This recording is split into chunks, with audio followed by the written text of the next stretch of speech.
Hello, everybody. I'm going to turn my microphone around. There we go. Hello, everybody. Uh, full interest. I need to be Full on the interest, ball more for everybody. these episodes. So, My Hero Academia, yeah, episode 58, special episode, Save the World with Love. yeah. So there's a bit of background for why this episode, one, why it's filler, and two, why it's this particular theme. There is on the network that My Hero Academia runs on. I don't know what it's called. It doesn't really matter. They are doing a charity event currently. Mm, So yeah. all of their shows for like a 24-hour run were doing a charity event where all of their programming was based on love because it was like a love saves the world kind of thing. So My Hero Academia, Yeah, the it goal of ran, this was to raise money for charity. yeah, it ran during this little telethon basically. So they had a choice. They could skip the week and just drop this week and just do it next week. Just keep doing that. Or they could Mm, do a specialized episode that fit the theme that would just fit in the regular episode run. yeah. And they chose to do the latter. Presumably, there was more to it than just, let's help out. And it probably had It something to do was. with, like, pacing would have been difficult. Then it would have just felt like it's I padded think it out. was a combination of pacing, having an actual place for the movie to take place during. Mm. Like, this is a tie-in to the movie, and it's also advertising for the movie. Yeah. Which, Horikoshi did want to get really involved with the movie and everything, so it makes sense that he'd kind of want to put some of that into the actual show itself. Yeah. And So integrate that into the world as canon. So it's basically just killing a bunch of birds with one stone. Like it lets them tighten up the pacing for the actual stuff that is supposed to be going Having on.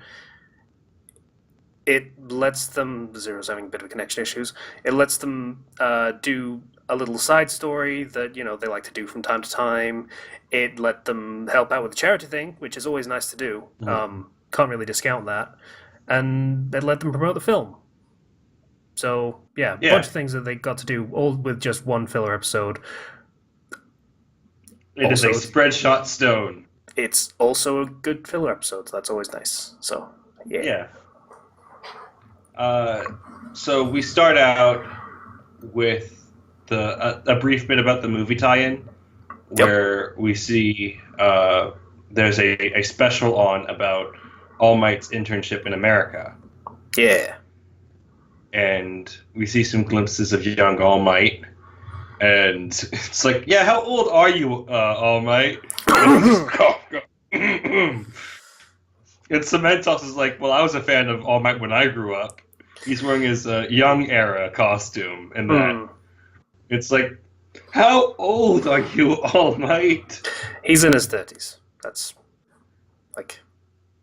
I feel like he's 45. Sometimes. I think he's in his late 30s, just based on the whole Deku watching his debut thing, like when he was really, really young. But also Cementos grew up watching All Might. That's not what he says. He says he was a fan. He's a fan of All Might and has been for like a long time. But that doesn't say he grew up watching him. That's not what he said. Know. He hasn't said that How old at is any All point. Might? How old is All Might? It doesn't matter, actually. But whatever. All Might's been a hero for a while. That's all that matters. Also, you can work it out based on Nana Shimura, who was not an old lady when she died. And we have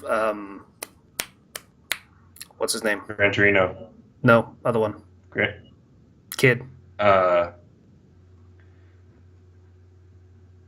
Gosh. Shigaraki. Who? That was it. Shigaraki, yeah. Yeah. We know he's like not that much older than Deku, maybe like 20. Yeah, probably early 20s. Yeah. So we have a bit of a timeline to go based on, and yeah, he's probably around the 40 mark, maybe a little earlier, maybe a little later. Yeah. So we cut over to the class 1A, and they are going to be having a little special exam during the summer break. Not really exam, Uh, but like lesson, just an extra bonus lesson. Yeah, it's a bonus lesson that's harder than normal, but completing it it doesn't really. It's just like if you want the experience and you want the extra training. You know, it's like a little bit of crammed school essentially. Yeah, Japan's big on that and such. So yeah, yeah. And they outline the whole thing. It's going to be Midnight, Present Mike, All Might, and Cementos are all going to be helping out with the lesson, and it's going to be a hostage situation. And for the students, they have 6 of them, which frankly is actually probably more than they needed, really. There are more than one of them that basically do nothing, but whatever. There is... I get the feeling it's like not enough people signed up to meet, to like... It's not like they had enough people who signed up so that they could do 2 things, but they had like too many for just one, so just like...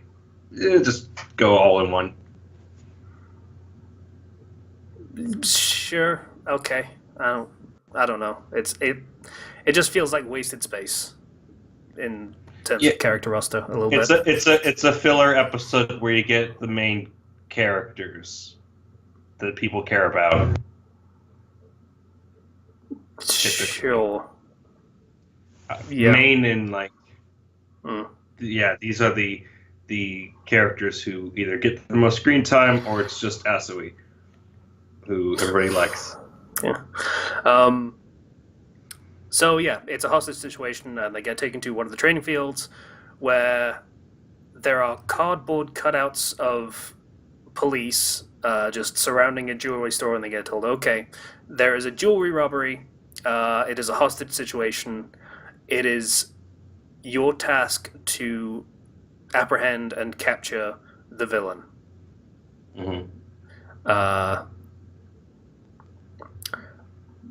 So the first plan is, okay, we can't be stupid about this.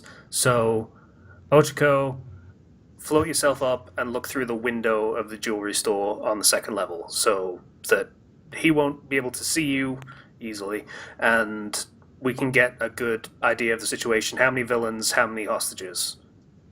And they decide, okay, if we're going to do that, we need to distract the villain. So they call him up, because that's just the thing that you do. And we have an extended sequence of Todoroki doing the general hostage negotiation kind of thing. Yeah, the police negotiator kind of thing, which it's a cute little background sequence while Ochiko's doing a thing, I thought. Yeah, and I do like that this is a type of situation that they've not dealt with before in the show. Yeah, they've done a lot of villain circumstances, but never anything where there are bystanders in the line of fire, so they have to be a bit more careful about it, which is nice. Yeah, and that really makes sense for like an extra difficulty thing, because hostages you have to worry about them. Yeah, it's where that whole superheroes have to bat 1,000 thing really kind of bites you, because in a world where heroes are commercialized, heroes that let hostages get killed are probably not going to do so well.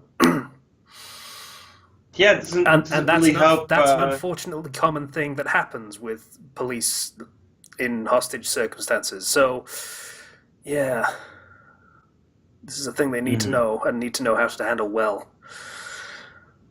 I mean, like, we saw the pro heroes handle one hostage situation with Bakugo. That's true. And they were like, they planned it to a T. And it was an advantage of information. It's very different. Though it's a very different situation than this. Fucking like a chain person. That was so fucking cool. Anyway, like a chain prison. It works. I wanted to see it for so long.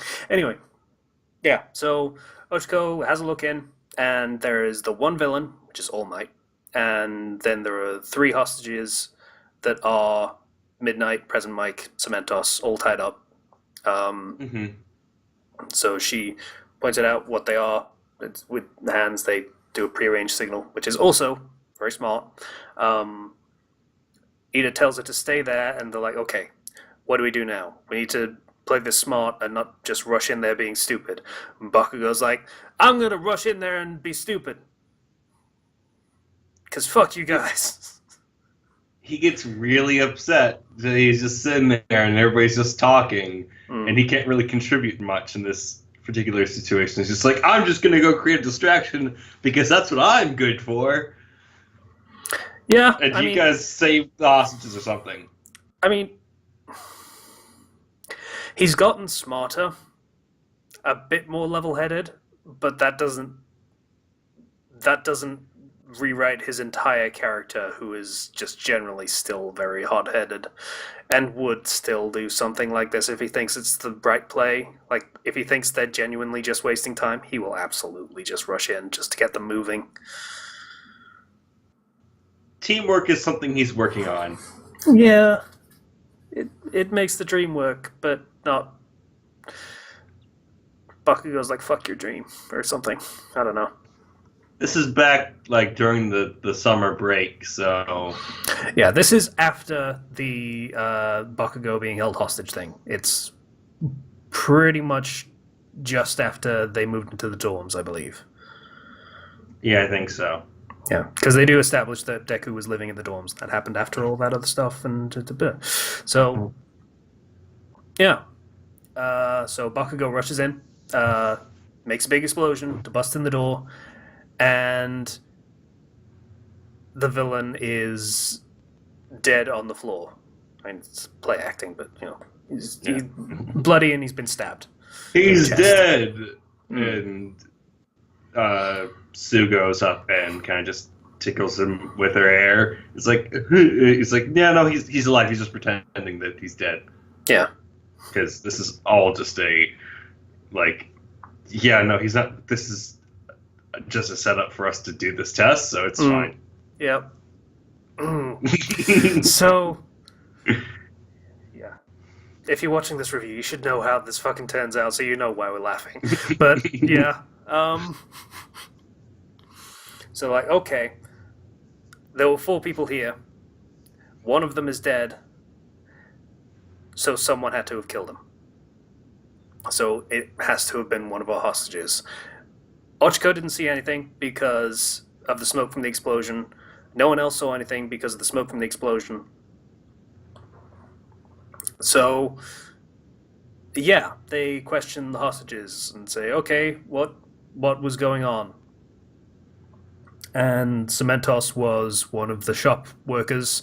He's like, it's just, he demanded that we give him jewelry, so I started bagging it up, and yeah, and then the police showed up, and he tied us all up and just put us here. And Midnight is playing an office worker, and she's like, yeah, I came in and he was robbing the place, so yeah, he tied us up. He tied me up. Yeah. And Present Mike is yo special. I look forward so much to this episode being dubbed. I need to catch up on the dub, actually, now that I think about it. I haven't watched in a few episodes. But yeah, he's enthusiastic in his performance, we'll call it. And he's like overacting. Yeah, I was gonna get some fresh bling from my fly honey, and that's not exactly what he says, but that might as well be what he said. Yeah, he's gonna get a ring, and there's just like a silence. Like after he goes, it's just like, all right, so. So next they decide, okay, so that means whoever called the police, they must have been outside because there wasn't anyone in here.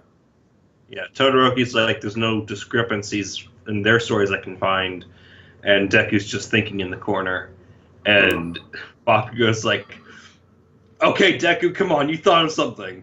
Hmm. I know that look on your stupid face, nerd, kind of thing.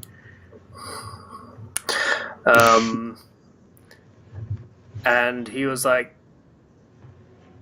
so, office lady, Midnight, you were outside during the robbery, and then you came in.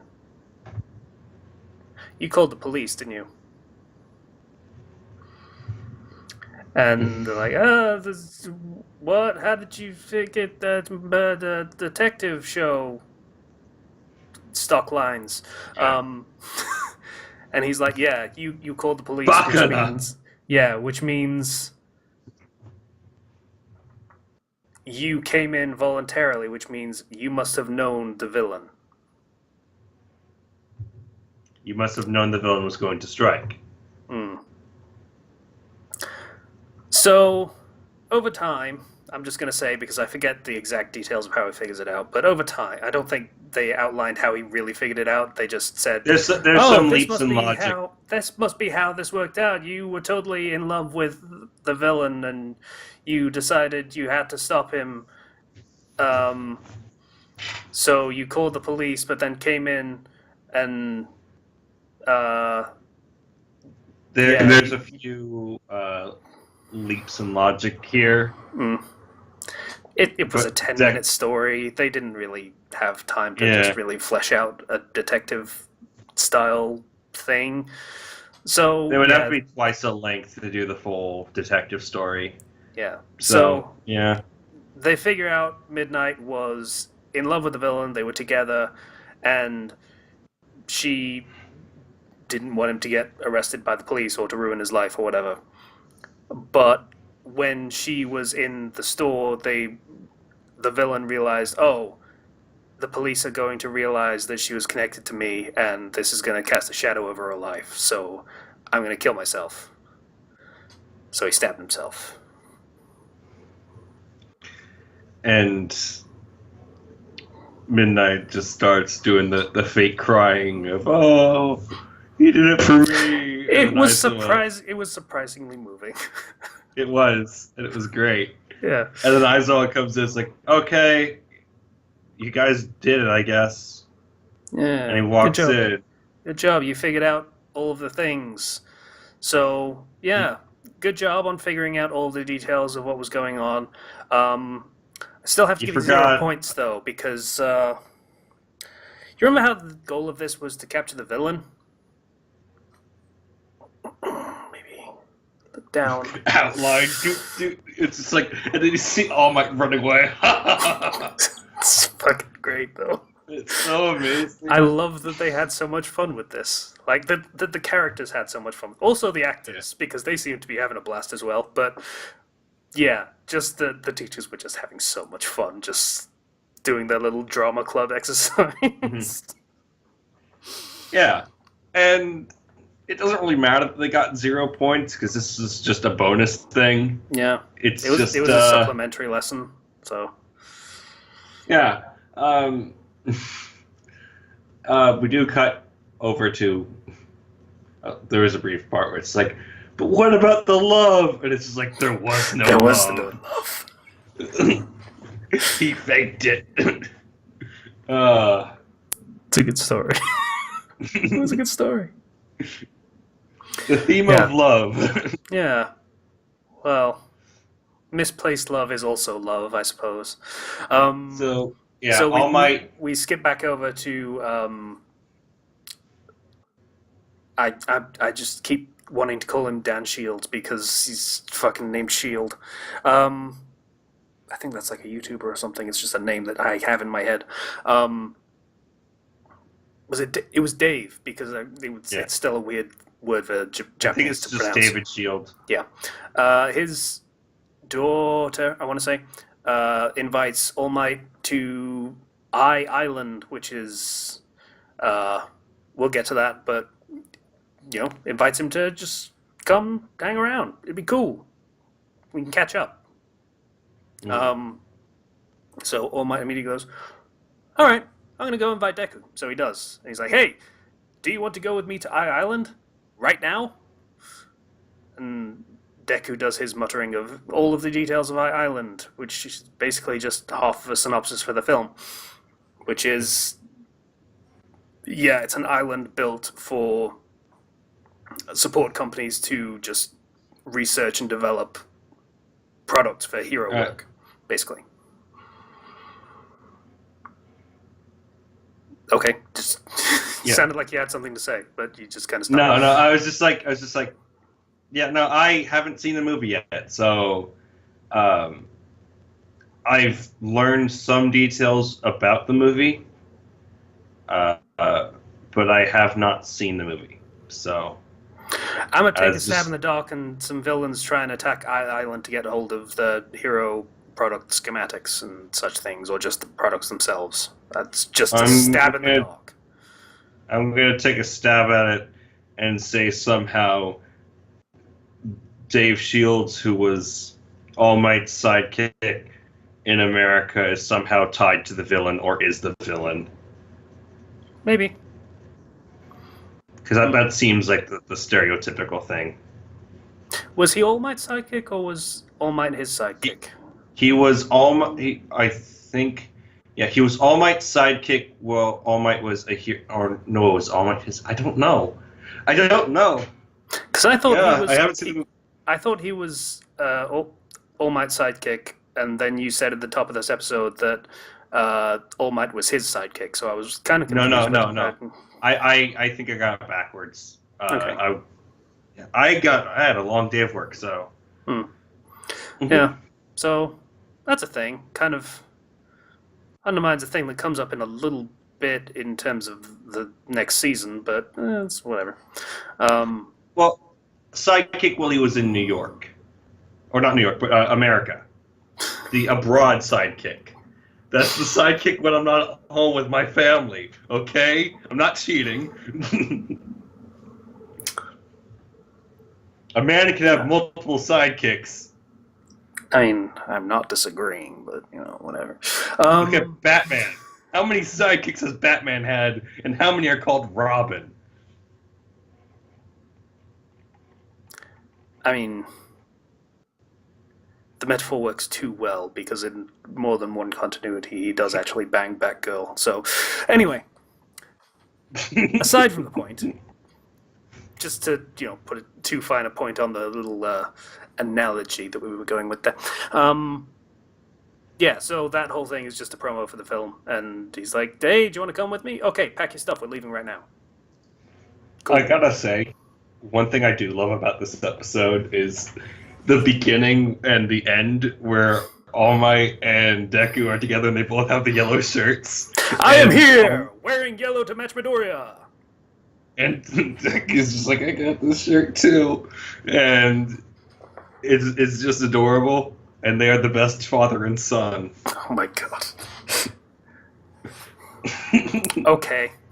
Sure. Dad might. Okay. So, yeah, that was the episode. It was a good light-hearted filler episode. So, yeah. I can't really complain about that. Like, there are some that you can't complain about even when they're trying to do the same thing. Mm-hmm. Like Naruto had what I think is the infamous curry of life thing. I don't actually know what that was because I didn't fucking watch Naruto. Are you kidding me? But yeah, that's an example of them trying to do something silly and fun to, be a bit more lighthearted than whatever's supposed to be going on, and just kind of botching it. But this one just kind of, it fits in pretty well. Of just one thing, being something that they would actually be doing as part of their schooling, so it actually fits that niche, but also doing it in kind of a lighthearted way where they can just have fun with it and not have be super plot important, or it's just a little side lesson that we can understand they probably had, but allowing us to see it. This is just another window into their training that they get that we just don't see on screen most of the time. Yeah. And one thing in particular I like about the filler in My Hero Academia specifically is it all is fits into the story, and you can tell like there's never like because it's seasonal, it's not weekly. There's never a whole filler season. Yeah, Remember those that is full filler seasons? Yeah, the Bount arc from Bleach, or the Zanpakuto Rebellion arc in Bleach that happened halfway through the climactic fight of the entire series. Yeah. So it happens. It's not great when it happens, and that was a symptom of just the incredible run on shows of the One Piece ilk, where that was just what you did. That was what you had to do. Same with Dragon Ball Z. They did the same thing there. And yeah, that's fallen by the wayside quite a bit because this seems to work better. It's just 25 episode seasons, so you can do 2 chapters per episode. Chuck in some filler if you need to. Like, they don't actually do 52 chapters a year because they take weeks off Golden Week and New Year's. So, yeah, this works way better just as a concept for how to run the seasons, and just lets them add little bits and pieces, but make them good. And one thing I will say is that, like, arguably in Bleach, for example, I'd say some of the filler seasons were better than the canon stuff. To some, like, in some aspects, there was just some really good filler stuff. People had good things to say about Zanpakuto Rebellion. I just didn't want to watch it when, as I say, the big climactic battle was happening, and no, we're going to look at this other stuff. Cool. Zanpakuto Rebellion was actually really good. But, like, there can be some filler, like, that's actually really good. That even in the other shows, like DBZ, Goku and Piccolo learn to drive. Because why not? It's the best when it's something that would happen, but it's also just kind of either silly or actually really good. And I feel like we've never run into a problem with My Hero Academia where the filler has bogged down the story. Because if a filler episode happened right between the 2 episodes focused around All for One, of like All for One appears, and right before United States of Smash, you get a filler episode. Now imagine that. Or it would go the One Piece route and have that one fight take like 6 episodes. And just constantly cut to things that are completely inconsequential. Just like saying. This particular like placing of it, that's fine. It's like there's a little bit of a cliffhanger, but it's not so major that I'm bothered by it. Yeah, it's not ideal, but that's more based. They had a reason for doing this, and there was no other way they were going to do it. Like, this had to be filler now because it had to be now, not because this was the best place to put it. If they wanted to put it somewhere else, it's a 25 episode season. They could have planned it out and put it somewhere else. But this was an event that was happening at this time, so it was now or never. So also, it's helping to raise money for charities. So that's good. Yeah, there are things that you really should just put the whole I fucking hate filler. Filler's shit and it's trash, and you should all feel bad for putting. Fuck off. There are things. This is a good. Yeah. And it's not like this is taking away from the length of the series. Yeah. I feel like this is... It would actually do pretty well if they were to just, on the DVD, just move this a few episodes earlier. And just slap it in, just after the whole rescue thing. Just put it there. It's just a timing thing. Yeah. Anyways, I think I've run out of things to say. Yeah, pretty much. Not much more to say about this, but... good times. Like, there's a bunch of stuff that they could just do with this sort of thing, of lessons that we don't get to see in the manga or in the canon material. Like, at some point, based on the exam, they seem to have gotten some sort of first aid training That'd be nice to see. Nice simple thing. Yeah, Good for the kids. but remember, most of the people in the exam are second years. Most of them are, but I'm talking about 1A. Like, they seem to actually know what they're doing when it comes to taking care of people. Yeah, it's So- likely they had some supplementary lessons on that. I really want to see, like, I would love to see if Horikoshi just like made a mock-up syllabus for like 1A's like That would stuff be- of what they'd be doing. That would be pretty cool. Like, is there like a data source book for this series yet? Like, you get the fucking don't- One Piece shit or the whatever else. I don't know, but I think like an actual. 'Cause I feel like he thinks enough about the series certainly to have been like these are the classes they would probably take or would be taking at this point. Hmm. So I'd be interested to see what his take on that is. And I would love to see what the quirks of some of the Class B people are. Like, the black guy, whose quirk is just called Black, and it makes him black. What does that guy do? I want and need to know. But we don't. It looks like that will actually be focused on in the current arc of the manga. So I want to believe, but I've been blue balled before. So, yeah. I can hope. I can dream. Yes, you can. We'll see you guys next time. Buy Fresh had a theory that basically he just what was it? People keep mistaking him for a villain, but also he dances pretty well. That was his joke. Yeah. So Okay. Okay. We'll see you guys next time. bye everybody. Bye.